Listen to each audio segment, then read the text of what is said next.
everybody think about Mamie Thurman for just about 5 seconds. We like to call out some Mamie Thurman.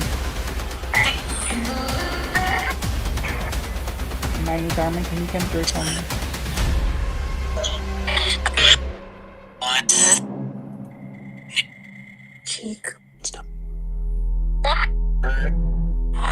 Can you say your name as a validation that you're here?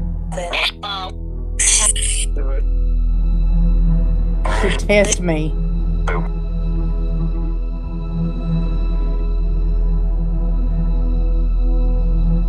She was a pistol.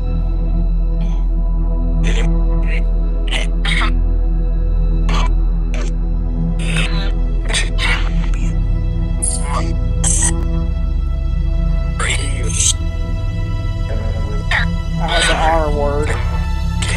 Mamie, can you say your name? Let us know you're here. There was a male voice that just said Mamie.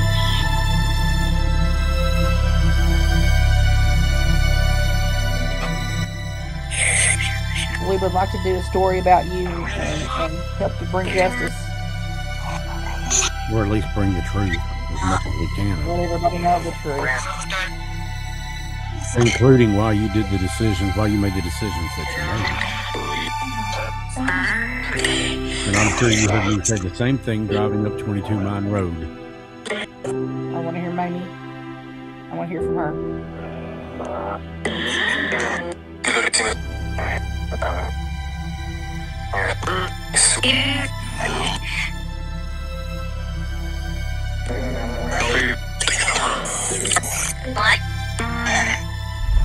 Chris Slone and Stacia Underwood. The Gathierngs.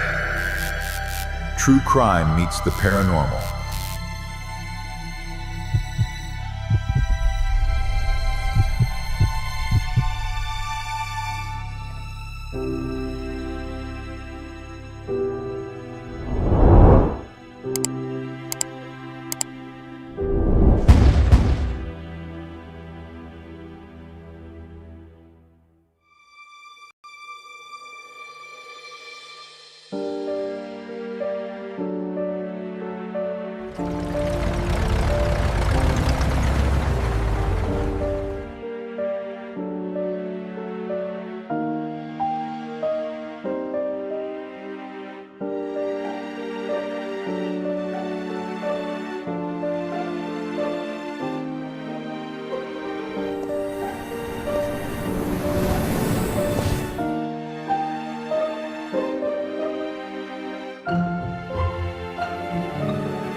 Chris Slone and Stacia Underwood. The Gathierngs. True crime meets the paranormal.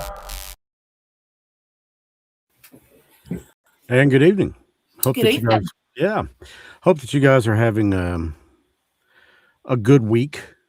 I hope that it's been peaceful at the very least. Which, of course, normally if it's peaceful, there's not been a whole lot done. So it's that's kind of the way I have to look at it. But welcome everybody in to start with.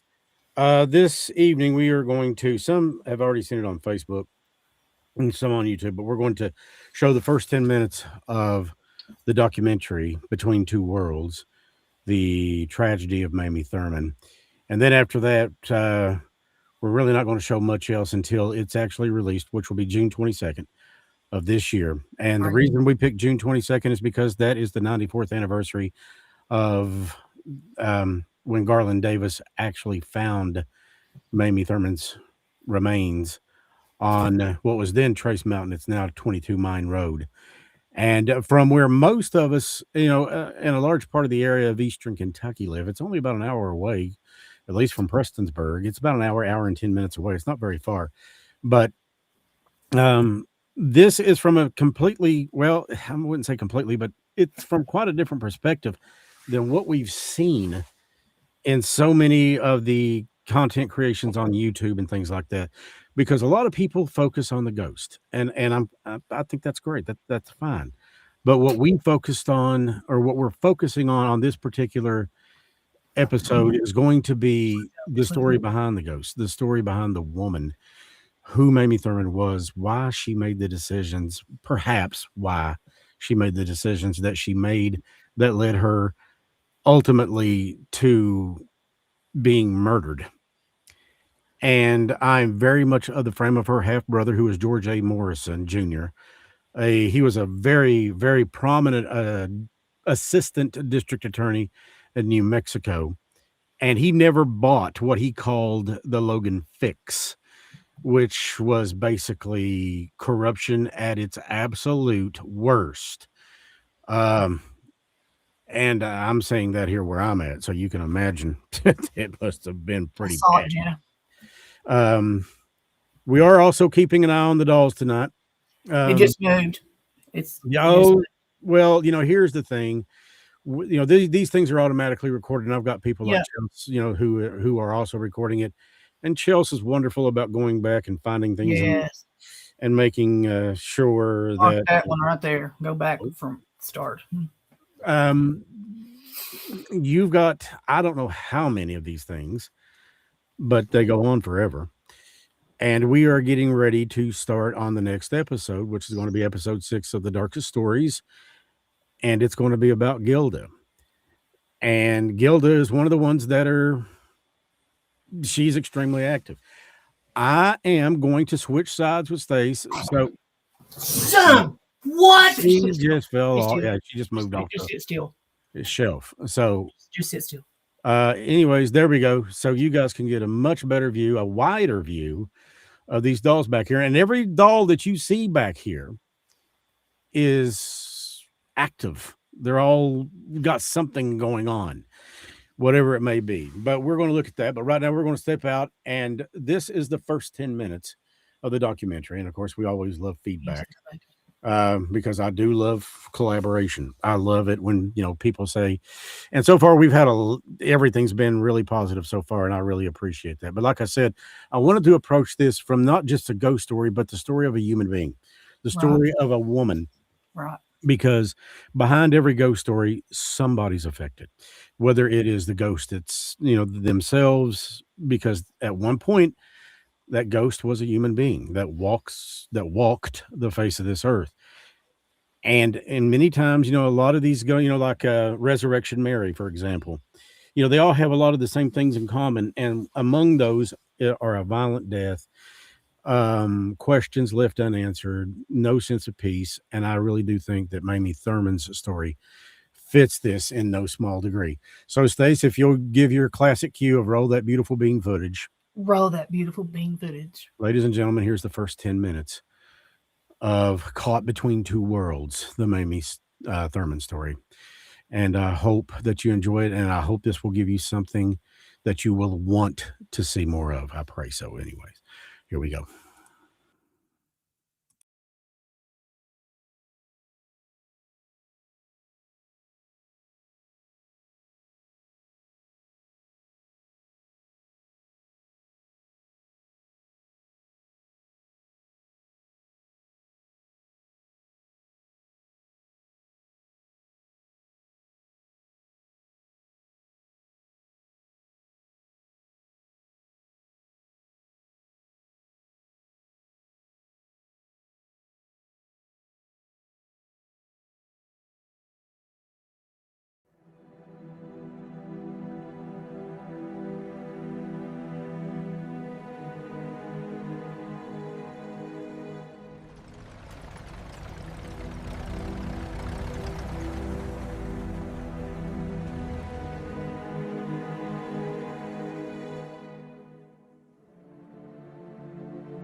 These mountains don't just hold coal and timber.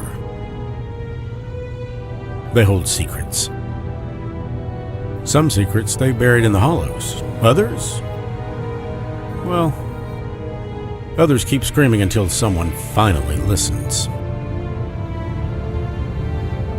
I'm headed to Logan County, West Virginia. It is a place that's beautiful.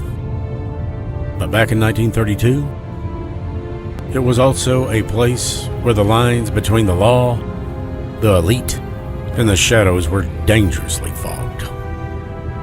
At the center of it all was her. A beautiful woman named Mamie Thurman. June 22nd, 1932. A day that should have been nothing more than a wet memory in Logan County, West Virginia. But on this steep, winding incline of 22 Mine Road, a man named Garland Davis went looking for blackberries, and he found a nightmare.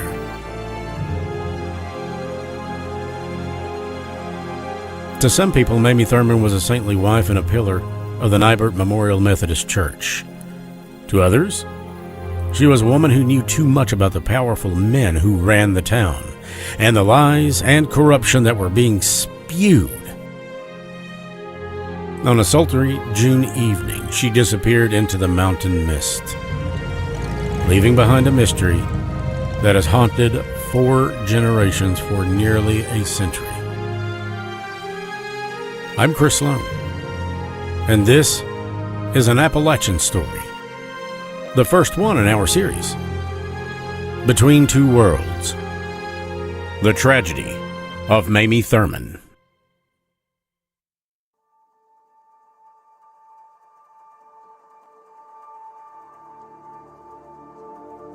To understand the tragedy of Mamie Thurman, we have to go back before the headlines.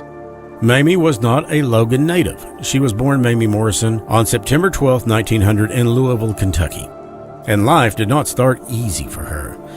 When Mamie was very young, just around 4 or 5 months old, her mother, Ollie, passed away from childbirth complications. She was raised in the bluegrass of Kentucky, eventually marrying a man named Alvin Jack Thurman, who was 16 years her senior. Now, some psychologists presume this may have been an external issue that Mamie had to deal with from her earlier years. After her mother's death, she was left in the hands of what some would say became an abusive father, who had turned alcoholic after his wife's death. To Mamie, it may have seemed that he was too busy seeking solace in the bottom of a bottle than to be troubled with raising a daughter. Today, some people sarcastically refer to it as daddy issues, but maybe she was seeking validation. Maybe she was looking for a sense of worth. Maybe she was just wanting to feel loved. As for Mamie's father, Kentucky native George Morrison, he was a highly respected figure in the Bradfordsville and Louisville areas of Kentucky. He was a contractor, and unlike the gritty coal mining backgrounds of a lot of Logan residents, the Morrisons came from a more established Kentucky lineage. Now, it appears that George Sr. would have a life of tragedy. He didn't just lose his wife in 1901, but then he was left to raise Mamie and her siblings during a time when infant and maternal death rates were incredibly high. This early instability is often cited by historians as why Mamie sought the protection of older, established men later in life. George would go on to remarry Viola Powell after a little while, and that union produced a son, George Morrison Jr., Mamie's half-brother. Now, this is a critical connection because George Jr. became a highly successful assistant district attorney in New Mexico and would invest a lot of time investigating the murder of his half-sister. He never did believe the official story of Mamie's murder and referred to it as the Logan fix. Now, there seems to be some confusion as to exactly what it was that happened to Mamie's father. A popular story that I've heard time and again is that her father was shot to death in 1928 by an Ashland, Kentucky police officer named Orrin Teeter while resisting arrest for illegal moonshine delivery and possession. However, records show that Mamie's dad, George A. Morrison Sr., was a carpenter and contractor who had been living in Logan County at the time he died. That came on the 6th of February 1928, when George had passed away from double pneumonia. The story that was told to Mamie's half-brother, George A. Morrison Jr., when he was researching Mamie's death, was that the father was an alcoholic. He had come home and somehow had rigged up this platform on which to park his car. Anyway, while getting out of the car, he fell and tumbled down the hillside behind his house. And he laid there for a couple of days before he was ever found. And of course, when he was found, he was pretty beat up. And the exposure to the elements led to the double pneumonia, and that killed him not long after. We were told that Mamie had a very complicated relationship with her father, and that he had been known to be abusive towards her. Many believe that because Mamie's husband, Jack, was a local cop in Logan, and that her landlord, Harry Robertson, was a wealthy banker, the Logan political machine was protecting its own at the expense of the truth, where Mamie's murder was concerned. Now, this seems to be a rabbit hole that goes on for what feels like forever. Crooked politicians and judges, shady backroom deals, city officials that were on the take, even church leaders that were among some of the biggest hypocrites you'd ever want to lay eyes on. Well, that's just the beginning of what we're dealing with. To this day, Logan has its own feeling, its own kind of vibe. It's almost like a cloud hangs over it that refuses to let the light in. In 1924, they were seeking the promise of the booming coalfields. That's why Jack and Mamie moved to Logan after taking some time to decide where to put down roots. Well, it wasn't too long after arriving there that Jack landed a job as a patrolman, a man of the law. Now, this part right here may be where one of the first aha moments come into play. You see, when Mamie and Jack had moved to Logan, they didn't own a house, but instead, they found an incredibly great deal on a rental. It was a 2-bedroom apartment right above a garage on Stratton Street. Now, that garage, of course, was right beside of the home of Harry and Louise Robertson, who owned it. Harry had a considerable amount of stroke in the town, as he was the chief accountant for what was then the Guyan Valley Bank. And he was also treasurer of the Logan Library, and he sat on the town's council. Hell, he was president of the council. This effectively made him like a mayor. Now, he had helped Jack to secure a position as a police officer in Logan, and the shift that Jack worked was from 6 in the evening to 6 in the morning, almost every day without fail. We're also assuming that he helped, or he had a big hand, in getting Mamie hired on at the bank in which he was so prominent in.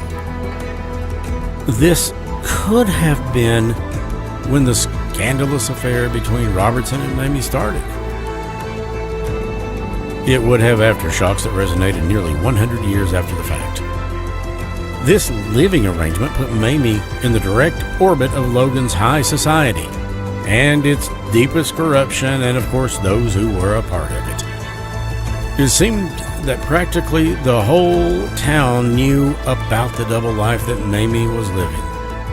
Nice, sweet church girl, about 5 foot 2 inches tall and only 115 to 125 pounds soaking wet. She was the perfect wife by day and a patron of the social clubs at night. A place where the shadows crept and were welcomed by more than one person. It was a place where she certainly received a lot of attention. There's no doubt. Well, practically the whole town except for her husband Jack knew about this. I mean, how would that even be possible?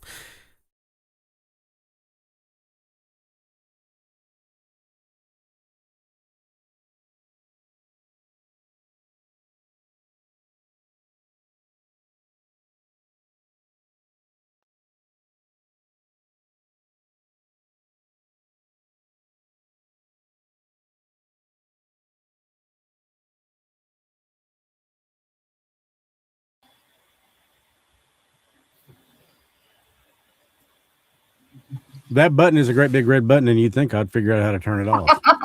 It's either me or you tonight with the speakers. All of this equipment in here, and all of this stuff, and I'm still figuring it out. And I've been doing this stuff for like 20 or 30 years. So, anyways, but that's the first 10 minutes, and I hope that you guys will watch it. That's good. It's going to be. It's a completely different. I don't know. I guess let me switch back out because no, I like this. The wider the view of the dolls, the better. Listen, we had to pick that one up and put it back. Well, yeah. I mean, she just kind of.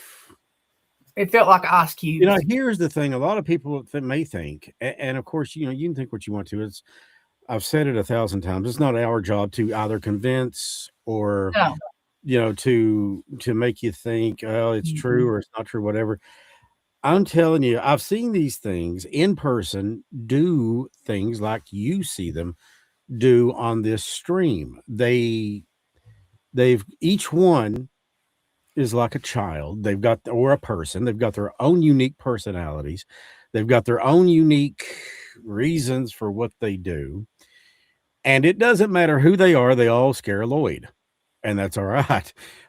Because I'll be honest with you, there's been a few times that I've been like, you got to be kidding me. And one of those times was just a few minutes ago when we saw the one there in red, do a swan dive, pull the Peter Pan right off that shelf, thinking that she could fly. So, but by the same token, here's the thing. If you deal in this kind of thing, if you are a paranormal researcher or investigator, then you're probably going to be much more excited than you are frightened about this, because what's happening right there is it's lending credence to what your theories probably are, and that is that there are more things going on in this world than what we see and what we can understand. So true. And that is, I think, for a lot of people who do this kind of thing, that is a cause for excitement. Now, here's where a little bit of, I wouldn't say conflict, but I'd say a difference comes in. For those of us who are friends with or in relationships with people who do this, and we don't. Yeah, I can see where people, yes, Lloyd, and I'm talking about you. I can see where people get a little shocked, a little uneasy, and for whatever reason right now, and I don't know why, but it's kind of shivering cold in here. And I don't, listen, every time it comes through here, it comes through to you too. I do. I was actually talking to a friend of mine today, and they said, well, the one thing you've got no shortage of is empathy. And I said, no, I guess not. Because, as I work on this thing for Mamie, at the beginning of it, you saw the drive on 119 going to Logan. The drive doesn't bother me. Getting up there to 22 Mine Road where she was at, oh, that bothers the hell out of me. Walking the streets where she was at by Nybert Church, I get these vibes. I can't explain it. Mm-hmm. And I have been right there where she lived. What's sitting there now is a bank. But her and Jack had lived in this 2-bedroom garage or 2-bedroom apartment above the Robertsons' garage. And I've not made it a secret that I think I know exactly what happened to her. I think, and it's just a feeling I've got. It's like a gut feeling that she was killed in the Robertsons' home in the basement. Clarence Stevenson, after 2 or 3 years in prison for her murder, which I think he did not commit, I do think he was guilty of taking her body to 22 Mine Road and dumping it. And that's what he had so much as admitted to a cellmate. And I'm not sure if that was in Moundsville or, because they had transferred him from a maximum to a medium security prison. But at some point he had said, look, he said, I did take her because I was tired to take her up there and drop her off. He said, but I swear I didn't have anything to do with killing her. Now, he lived about 10 years after his conviction. He passed away in 1942 from stomach cancer. But to his dying breath, he swore he had nothing to do with that. And his story never changed. And here's the kicker. And I was talking to a new friend that I'd made today about this. And I said, and I said, here's the kicker. She said, let me guess, he was black. And I said, yeah, he was black. He was from Tennessee. And he was the Robertsons' handyman / chauffeur. I hate to use the word servant, but I guess in a roundabout kind of way he was. He took care of the dogs that Harry had because he was a pretty avid fox hunter. And Clarence was really good with animals, like some people are. Some people aren't, but he was. And he took really good care of the animals. He took really good care of the dogs and et cetera and things like that. And anyways, I think that he was unjustly convicted because of the color of his skin, and he was the perfect scapegoat in 1932 at that time. And who's to say that today wouldn't be the same thing? Because you have to remember, Clarence was not, quote, a man of means, end quote. He did not have money. Harry had money. I mean, he was the president of the town council, or they called it a commission at the time, whatever. He was a really high up person at the bank he worked at. He was the chief treasurer, I think it was, of the public library. Long story short, he had a lot going for him. He had a lot of money, he had a lot of resources, and he had a lot of what I call stroke in the town. He had a lot of pull. And I think what happened one night, because his wife did find out about the affair sometime before Mamie's death, she really never confronted Mamie about it, but she did cut off friendship ties with Jack, and she cut off friendship ties with Mamie. And I think what it eventually came down to was she said, you either do this, because she had begged him before to end the affair, and apparently he couldn't do it. But she said, you either do this or I'm going to take you for everything you've got. I'm going to take your money. I'm going to take the kids away from you. They had 2 kids together. And at that point, I think Harry was left with very little choice but to follow through. And I think he helped plan it. But I do think a person that had a huge hand in on killing her might have been Louise. I do. Because let me tell you, what is it that we say 1,000 times? Hell hath no fury like a woman scorned. Jealous. Yes. And you saw a picture of her. She was the one that had that really hateful look on her face. Mm-hmm. And Mamie was beautiful. I mean, she was the kind of woman that could walk down the street and guys would be like, even if their wives were beside of them. Because, I mean, she was just. I thought she was beautiful too. Oh, she's very pretty. She was incredibly beautiful. And by all accounts, okay, then we get into the whole, well, she was having an affair with 16 guys. Listen, I've never met a human being in my life that didn't want certain things. And everybody has this comment. They want to feel wanted. Yeah. They want to feel loved. They want to feel important. They want to feel needed. And everybody likes attention. Right. Everybody likes a certain amount of attention. Be it because you do what you do really well, or you look really pretty, or that's it. She just came off that thing again. I'm telling y'all. God, here's the thing. We're talking. I've had my legs touched twice tonight. Do you know what by? Mm-mm. I knew it when I came in here. I talked to Candace earlier. I said, "It is so cold in here." I'm telling you, I knew it. Whatever this is, leave my doll alone. I don't want my dolls being tossed down. Yeah. Yeah. Now they're going to bring out the mama in me. Well, yeah, and in the words of what was it Ed Warren said once, or Lorraine maybe, and I'm not sure of which one. If it was either one of those two, I'm just kind of paraphrasing here, but you have dominion. As long as you're in this life, you have dominion. Now, there's going to be a time where we're not in this life, but right now you are. So you got dominion. They pretty much really don't have a whole lot of choice than to do what you say to do, because we both know that what you're doing. You've got friends in the in the Catholic Church, and I'll be quite honest with you. The other, what was this week before last? They were extremely active. They were going nuts. We watched one's face change. We watched her lips move. You know what it is? I think has something to do with it. Ever since I brought that other spirit box in here. That one right there? Okay. Yeah, I've had it upstairs forever. Is that the one that you used to use when you and I first started working together? Yes. Okay. I told you I had a feeling about that. Lloyd is going to have a cardiac myoinfarction. Well, it pisses That's me a fancy off. way for saying a heart attack. Huh?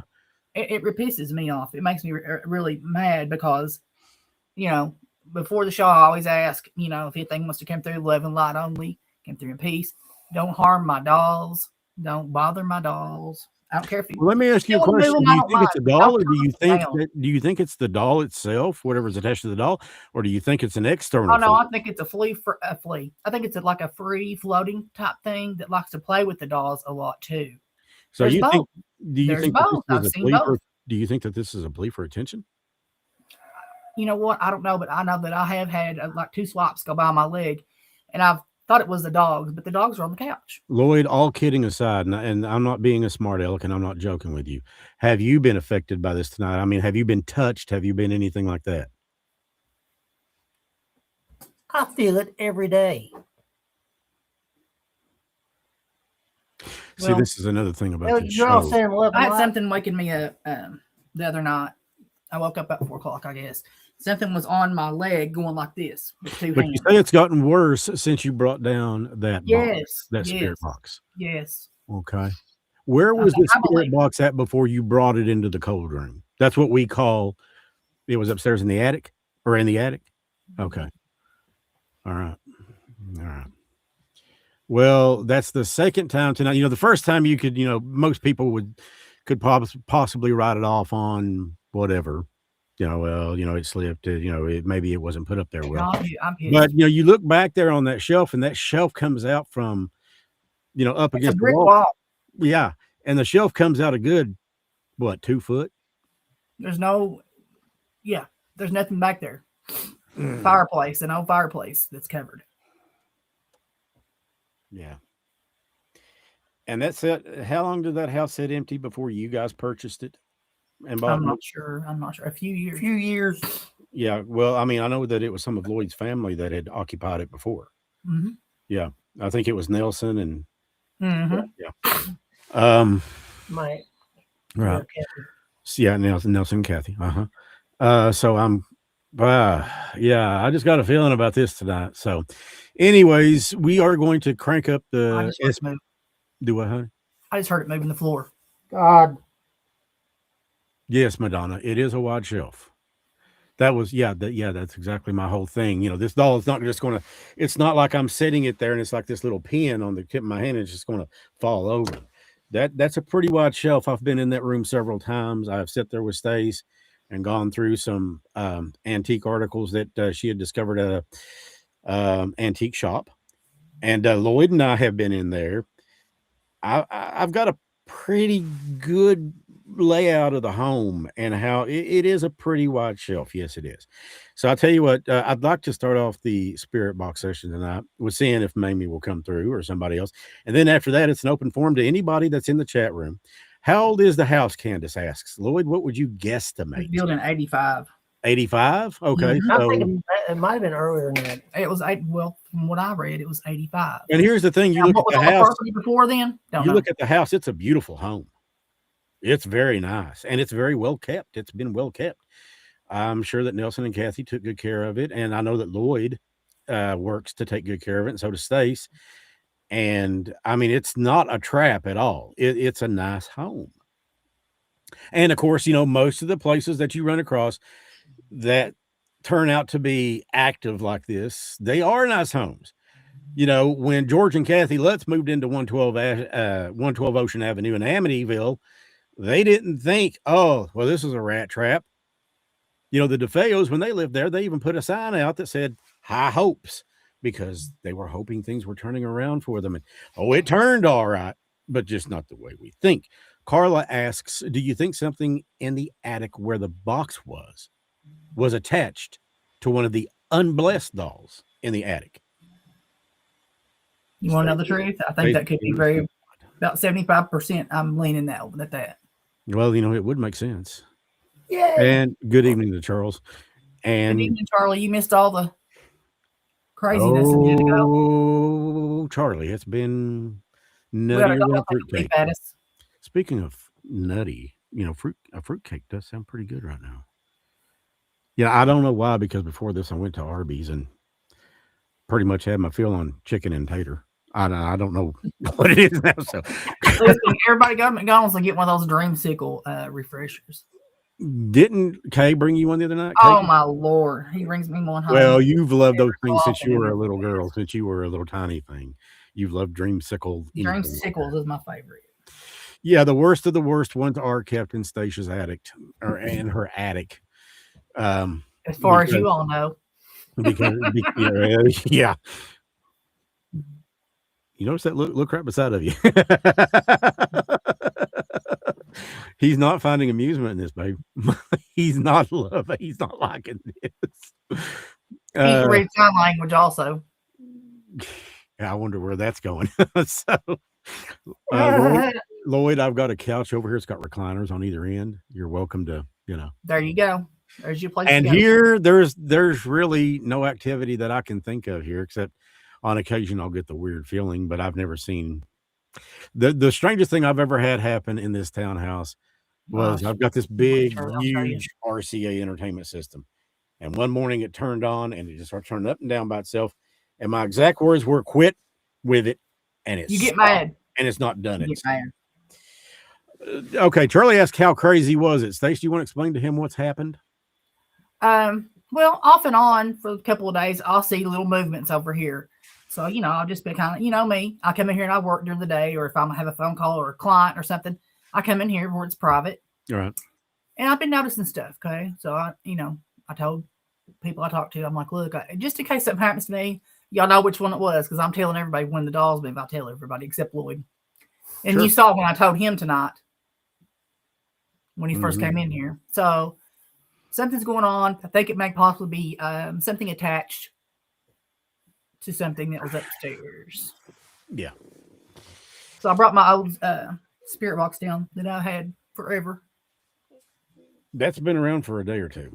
I remember when you and I first started working together doing this particular. I had it for 20 years before that. Yeah. I was going to say, I know that you had it for a while. I wasn't sure how long. The person that I bought it from used it in graveyards only. Yeah. And, here's the thing. Time on the other side, I don't believe works like it does here, not by a long shot. No. I think they're aware of it, but the time over there doesn't matter.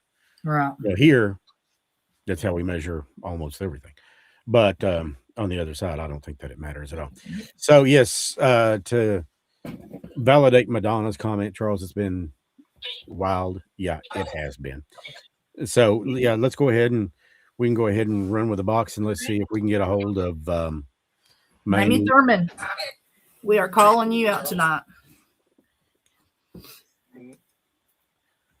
Well, if anybody sets her back up, Carla, it's going to have to be Stace, because I don't. Is everybody hearing this speaker? Okay. Is everybody hearing this? Mm-hmm. Yeah. Yeah. They said yeah too.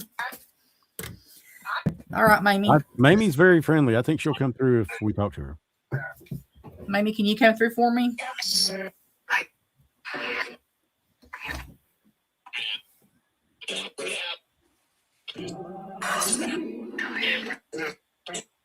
He said hi. That's Amber. Amber knows.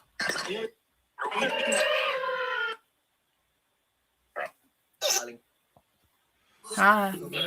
There's a country boy said howdy. Well, the box is coming through loud and clear. Is it good? Good. Oh, good, yeah, good. it's loud. It sounds really good. Mamie, can you come through for me? Say something so that we'll know it's you. Mamie, before you got married, could you tell me what your last name was? Before you were married. She just said Morrison. Yeah. She's right. Do you know that we're respectfully trying to tell your story?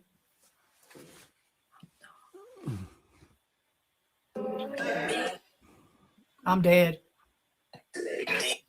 Your spirit is very much alive, honey, and that's what made you so beautiful when you were walking this earth. And that's what makes you beautiful now. I think what happened to you It's was true. I think what happened to you Thank you. was nothing but pure evil. You're welcome, sweetheart.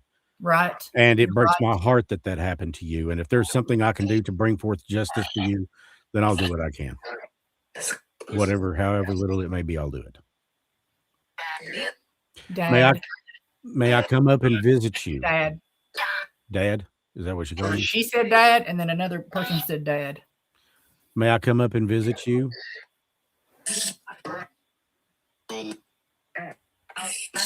She was rolled. ROLLED, rolled. The way she was found, her remains were found the way that her earthly remains were found. Yeah, I believe that.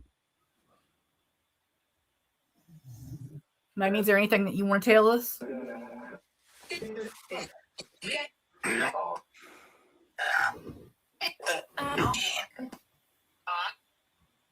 Something up with me. Something, she said something, and then up with me. Come up with me? I will come to you if you want me to. Yes, yes. And may I also visit where you had lived in this life in Logan on Stratton Street? I know where it's at now. I know that that place no longer stands there. But did she just say yes again? Because I would really like to communicate with you. I would like to communicate with you in a way that has love and light, because I do have love for you. And I think so many people drug your name through the mud just so they wouldn't have to deal with ruining their precious reputations. But the way I look at it, you were a human being. You had hopes, you had dreams. Sheriff something. I don't know who the sheriff was at the time. I don't know him personally because he's been gone for some time, but yeah.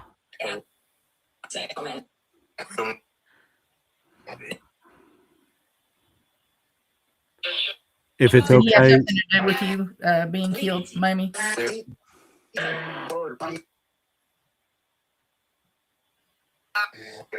No. okay. Did your husband have anything to do with it, Mamie? Good one.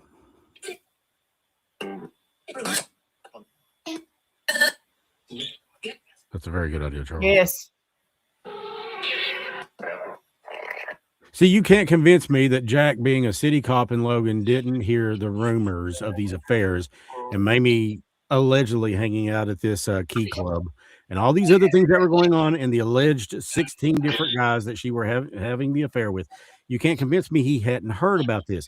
So, yes, it would not surprise me if at the very least he was an accomplice. But, Mamie, may I ask a question? Who was the person that was responsible for this? Was it Louise? Jay? Jay.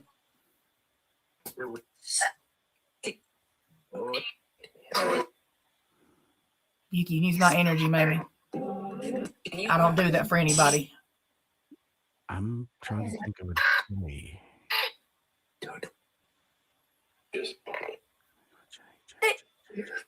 There was Harry.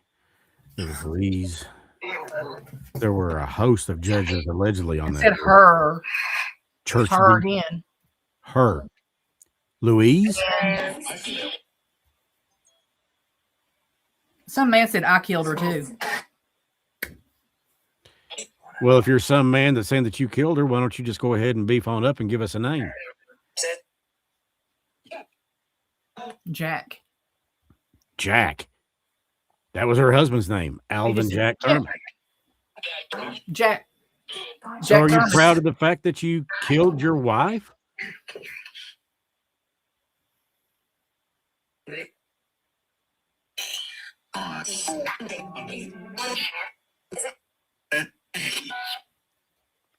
Mamie, who was it that took the knife to you?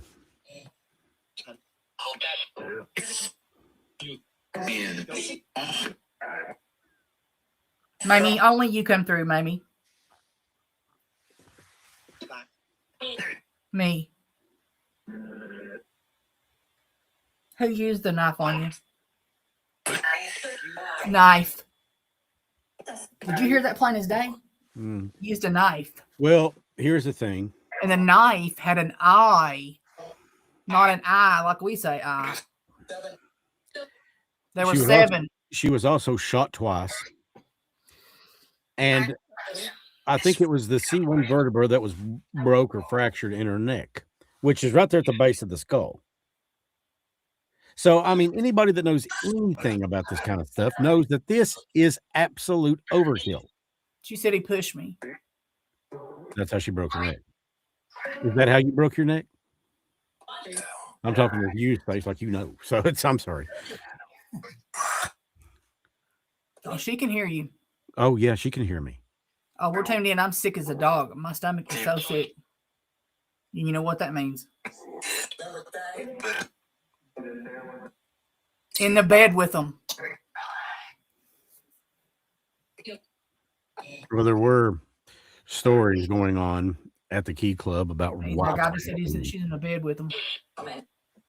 Woman. Jack again. Yeah. And John. I heard that come through.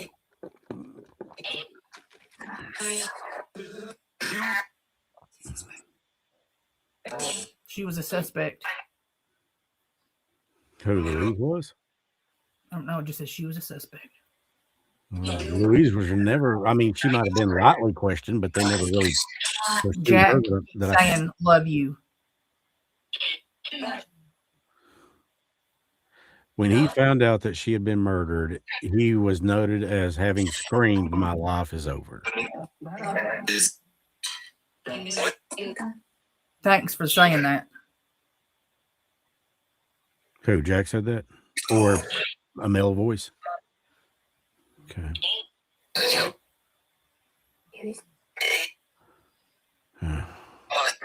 I'm going to try not to, Candace, but I think it's too late.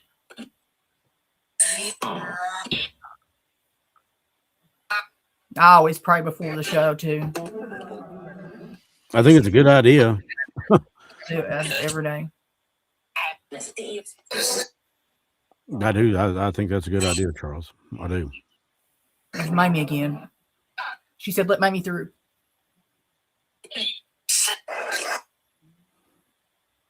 Yeah, sit down, please. Let Mamie come through. I'm here.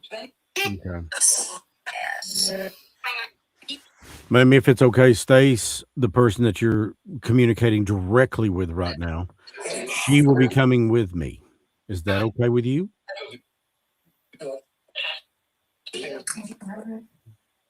She goes, "Oh, you smell good." Well, you usually do smell good. I don't think Thank you. I don't think I've ever seen you at a time when you stunk. So that's good. Thanks. Showers work wonders, don't they, dear? Showers work wonders. Chris. Yeah, she got my name right. Chris. Mamie, is it okay with you that we do this video for you? This documentary, whatever. I've just gotten to where I call it a video. I don't know what it is anymore. You said I'm fascinated. Well, you're welcome to you. It's all about you. So I want you to be a part of it. Absolutely. I want your blessings with it. Can you start shooting off some names of who was responsible for what happened to you, Mamie? That would be a huge help.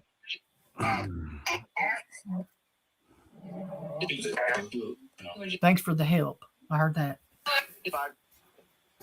You're more than welcome. She said it was at 10 o'clock. At night, I'm assuming. Yeah, I would probably assume it. Well, they kind of figured based on a timeline, but the rain that happened that night and into the next morning, off and on, kind of threw off their timeline somehow. I mean, I'm not a homicide investigator, but I can see where that could happen. Yeah. The police knew. I think a lot of people knew exactly what happened, and I think it was covered up. I'm very much like Mamie's half-brother, George Morrison Jr., who called it the Logan fix. He never agreed with anything that the court found in the official story. He never did agree with it. Yes, Chris. That was a male voice. Yes, Chris. Yes. Well, see, George Morrison passed away right around 1985, if I'm not mistaken. And I really wish I had gotten to meet him. What'd he say? Let me type it to you. Okay. Yeah. It's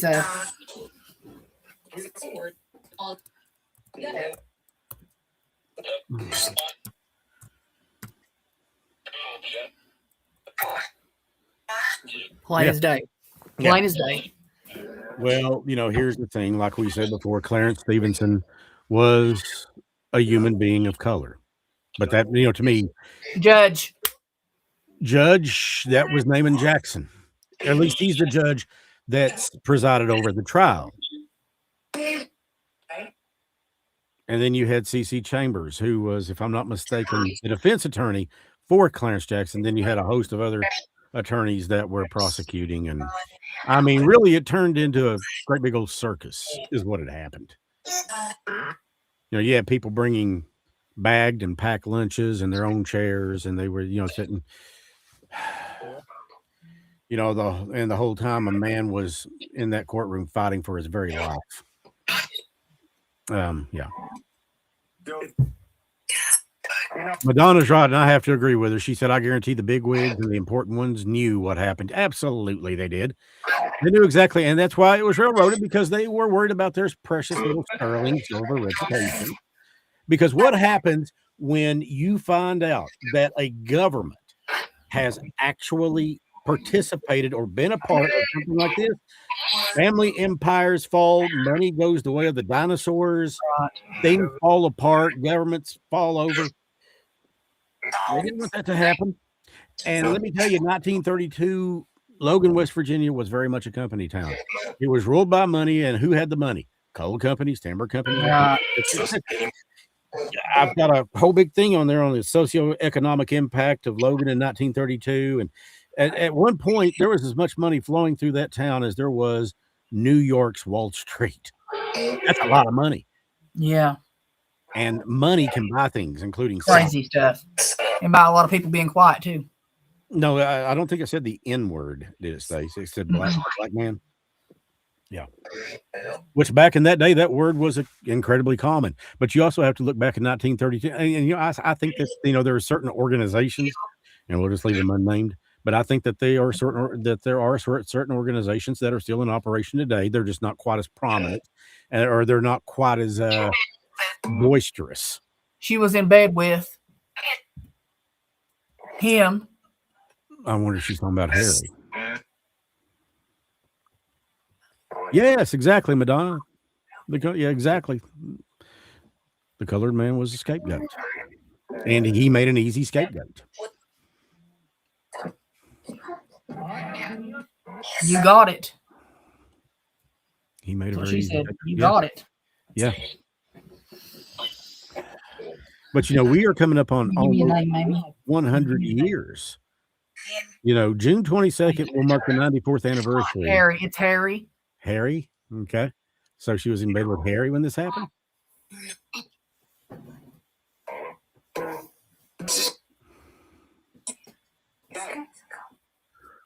Mamie, if it's okay, when we can pay you a visit, we will also be paying respect, but we will also be bringing a device in which you can talk to Stace, even from where you're at now, and Stace will be able to understand that, just kind of like she's doing now.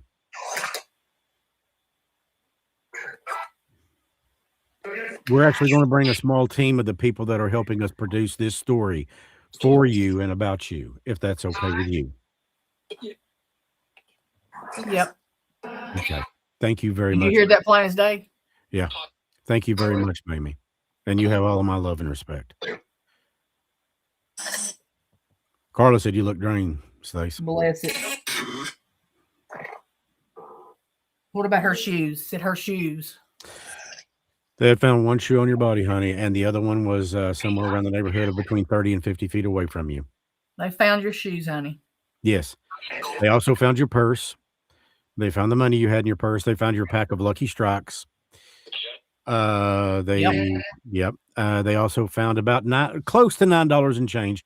Jack had told the court that it was between $8.75 and $8.76. Harry again.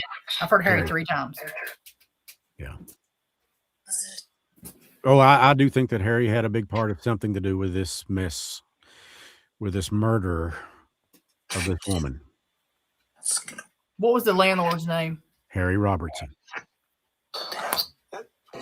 He was the landlord. And he's also the same one who helped Jack get the job. I'm sorry? I thought his name was Robert. It's Harry Robertson. So you're close to right. You're right. You're close to right, sweetie. I kept hearing Robert. Yes, and they also found your hat too, Mamie. Me. They covered it. They covered it. Of course they covered it up. Covered it. It happens very often. But that's who else was involved besides Harry?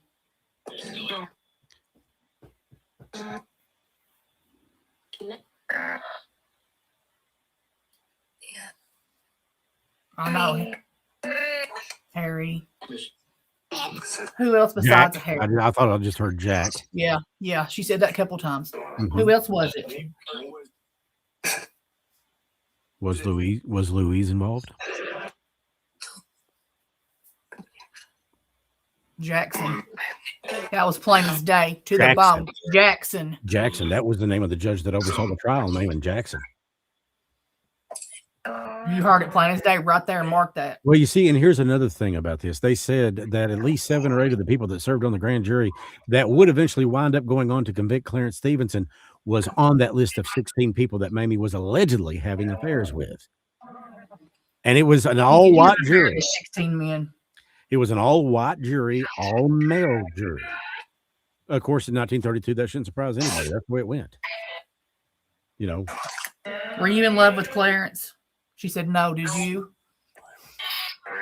No, she was not in love with Clarence. No, I did. I do think that she might have had really strong feelings for Harry, because he introduced her to a world where she did get a lot of attention, but it was the wrong kind of attention. He loved me.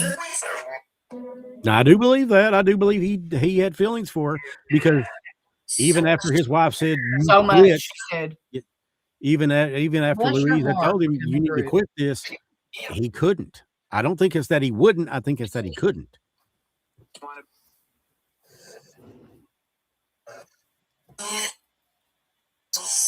Harry, did you love Mamie?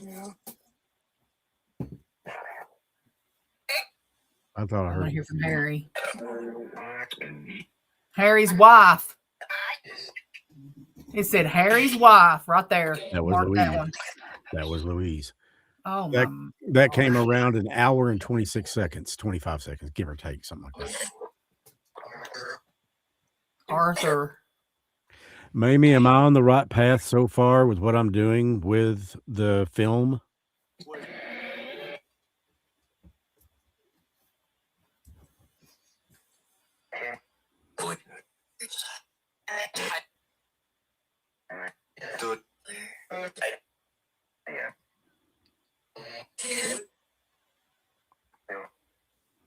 She said, don't reach out. They'll kill you.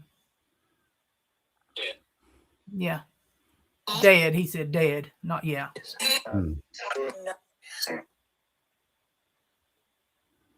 Are you afraid for us to look into it, Mamie? Are you afraid for us? Well, it's too late. Half of Logan already knows I've been there. And they know exactly why I've been there. I've not made a secret about it. But it amazes me that something so violent and so troublesome happened there, and there are people Yeah. that are actually living there, and they've never heard of it before. Yeah. And I'm like, how is that And so possible? long ago, nobody was Well, taught. yeah, you're right. 90-some years ago, it's not like it just happened yesterday.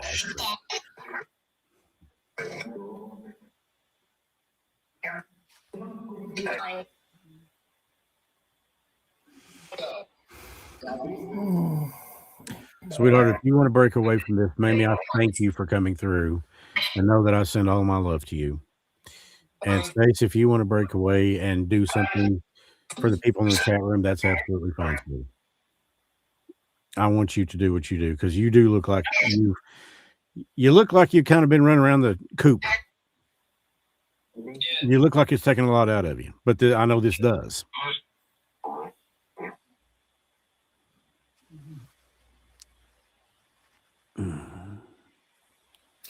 The spirit box is always open for anybody that wants to come through, for anybody with us, anybody in our chat room, anybody with us, whether they're in the chat room or just watching. Does this jacket make me look fat? I like it. I want one. I'll get you one if you want one, sweetheart. Well, we're going to get something that's got the new logo, the new Mountain Mysteries thing and media thing, and we're going to find a place, someplace to put 606 on there. I had to make Stace laugh. Or at least make her smile anyway. So. Athena, can you come through for me?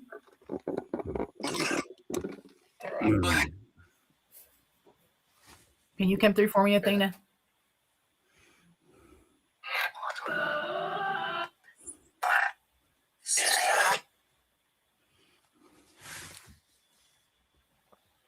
My sister died. It said my sister died.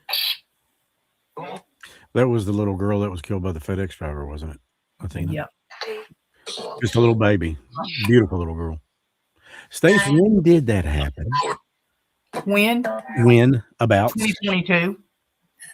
Oh, in 2022? They've had to wait for a trial for 4 years. Can you imagine?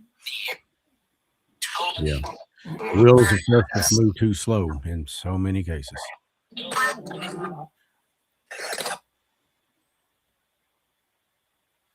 Maybe you can still come through anytime you want to. Absolutely. Funny thing about it was just a few nights ago. A few nights ago, it seems like I had a dream about her. In here. Oh, I'd say it's plenty cold in there. I have no doubt.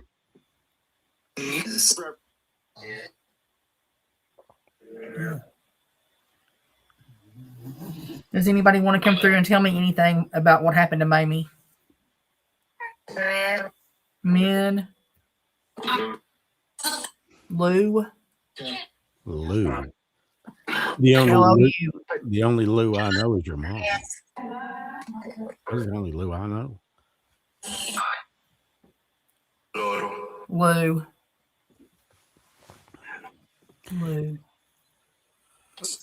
Your mom wasn't born then, was she? She hadn't been born yet when all this happened with Mamie in 1932. Lou's. No, she didn't come around to the 40s. That's what I thought, yeah.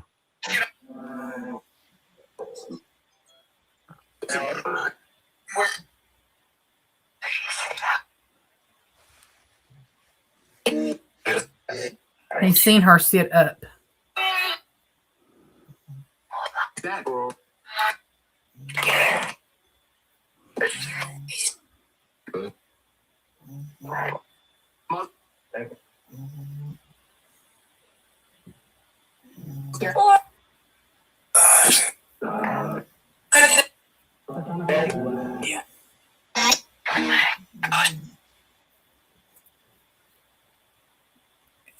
In the bush again. Every time. Was there something left in one of the bushes near Mamie? Do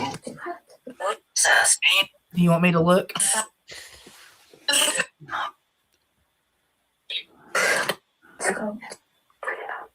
I'll look, Mamie.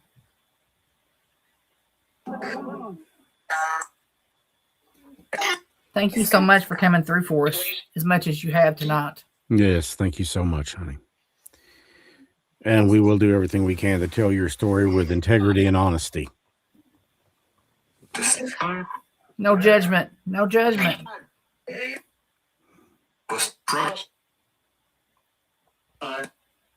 No, we will never judge you.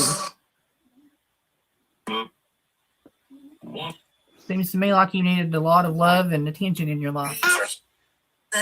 Well, I don't think she ever really got a whole lot to begin with. Her mom died when she was 3 or 4 months old. Her dad was, he had a lot of problems he was dealing with. And like I said, one of the things that everybody wants is to feel wanted, needed, loved, respected, cared about.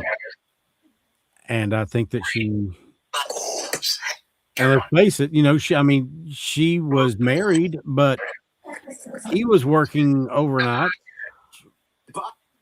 And Lou, that's that name again. What's the man's name? What's the woman's name? Louise.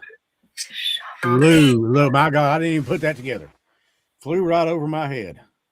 And it's entirely likely they may have called her Louise or Lou as opposed to Louise. That's just a shortening. It's a nickname. It's like me calling you Stace. Did you hear that? I cannot believe I missed that. Did Lou do it? Mamie.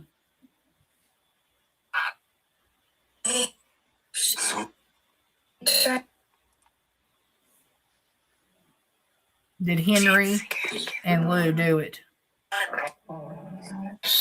Some of it. Yeah. Yeah. He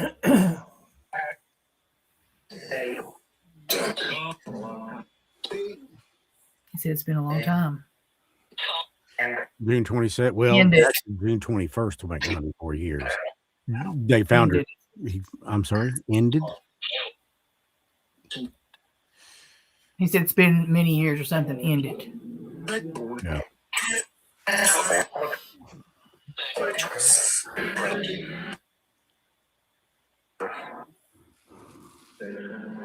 Stacia. That was plain as day. Did y'all hear that one? I heard it, yeah. Plain as day. 9 after. What time is it? 9 after. I'll go back. That was as plain as day as I've ever heard my name. Do you have a message for me? Okay.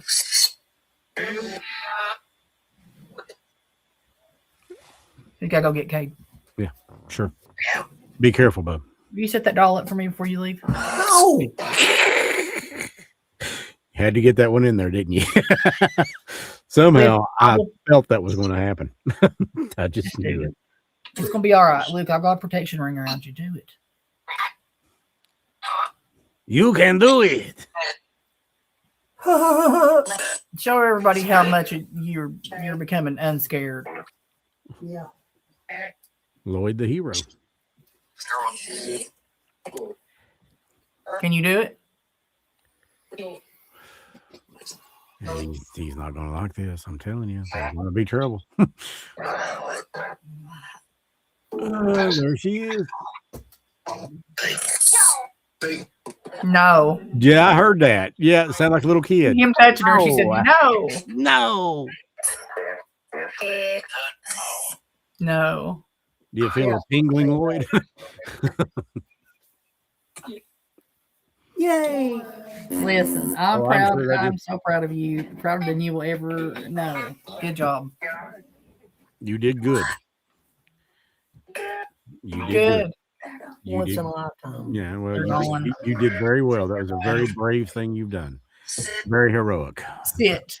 She said sit. Sit. Lloyd. Keep saying Lloyd. Did you drop some? Probably the key.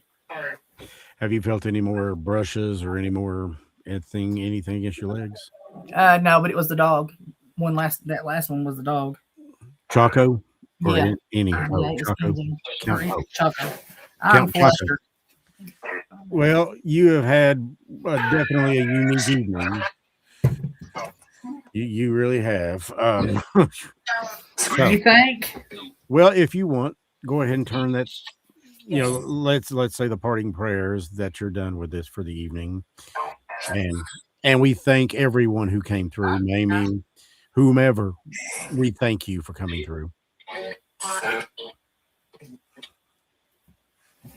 I'm just going to turn it down because I'm not going to stop. No, I know. The chat room can be screaming at you to stop, and you just go.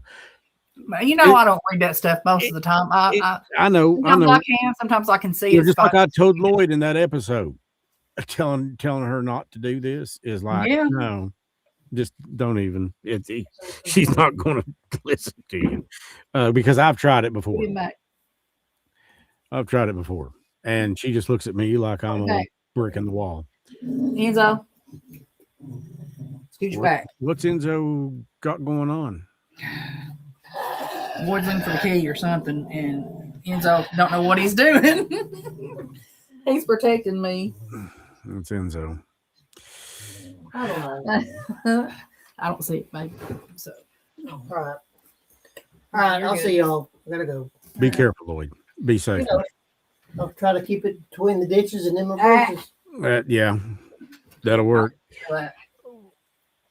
Madonna, I don't think she would have minded you coming over at all. As a matter of fact, the more support she has, I think the better off she. Oh, the Lord, yeah. Anytime she wants to come over, honey.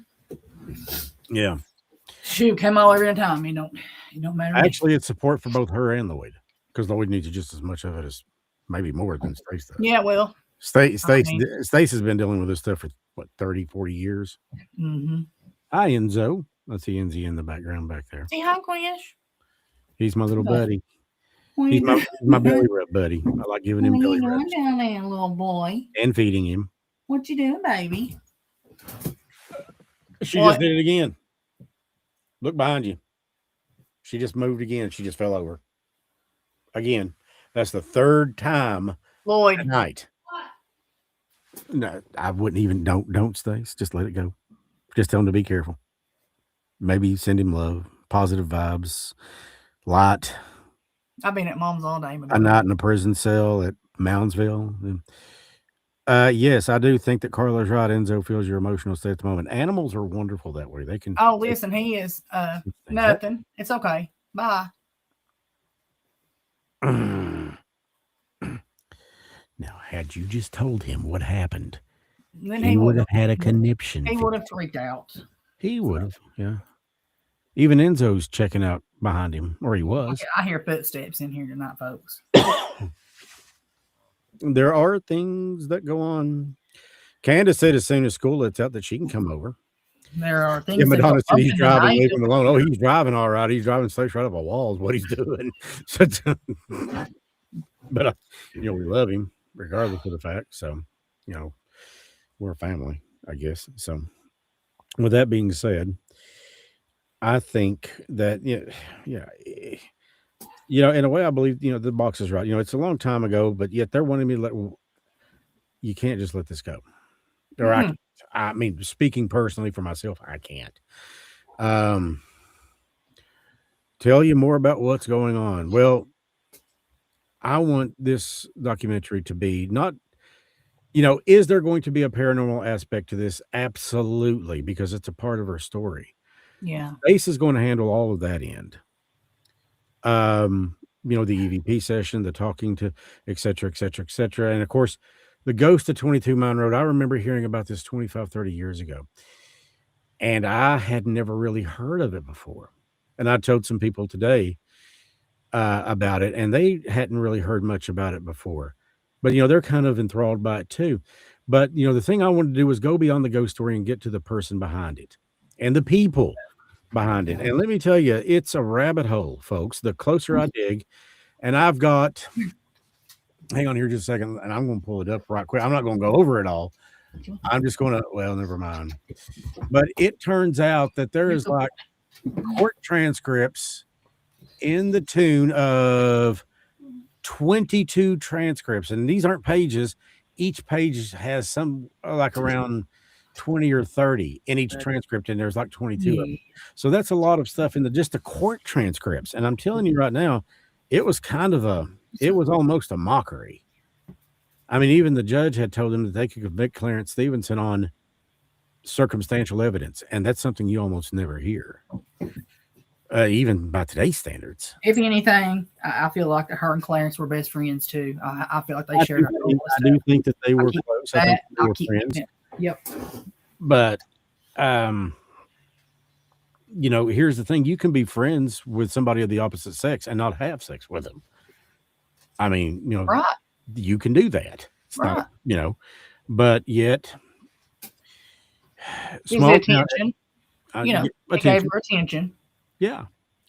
And it's something that she's probably missing because look, I mean, there's nobody that I can think of that really would want to be, well, maybe one or two people I can think of that would want to be alone all night long, while your husband or wife are out working. And like I said, it's a basic human desire that we all want some kind of attention. We all want to be known. We'd like to be known for, the things that we do, hopefully in a good light. And we'd like to be known, everybody wants to feel loved. They want to feel important. They want to feel needed. And Mamie, if she was guilty of that, then that makes her no different than anybody else. That doll moving? Yeah. Yeah, I see it. Mm-hmm. Something's going on over there. I don't know what. There's something going on all over the place in that. Yeah. Watch Enzo. He's like, oh, God. Yeah, you don't like it neither. I see, I see all kinds of stuff going on, which does not surprise me because I know some of their stories and getting even more familiar with it, doing the darkest stories of the dolls. So we've done 5 so far, and we're getting ready to start on 6, and we're going to talk about that and start producing that thing here in very short order. Yeah.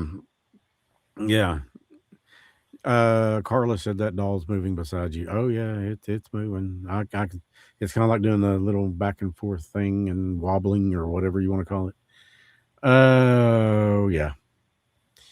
You have definitely got a collection. These big ones. These big ones are I think it's yeah, right there. Yeah. I saw something. Yeah.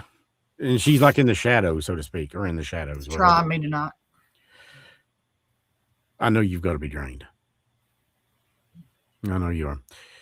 So, yeah. Yeah. Curso said while they're together, we could. Oh, good night, Candace. Love you. Yeah. You feel better, honey. You know about migraine and my blood pressure. Oh, yeah. Good night, honey. Yeah. Control that blood pressure if you can. Lots of love and lots of light to you. But yeah, we're getting ready to call it an evening ourselves. I have spent quite a bit of time in here today, and don't get me wrong, I love it. And I hope that you guys will watch this, but it's going to debut. The whole thing's going to be released June 22nd to mark the 94th anniversary of the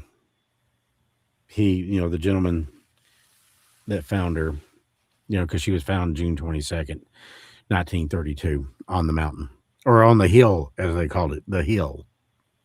Yeah.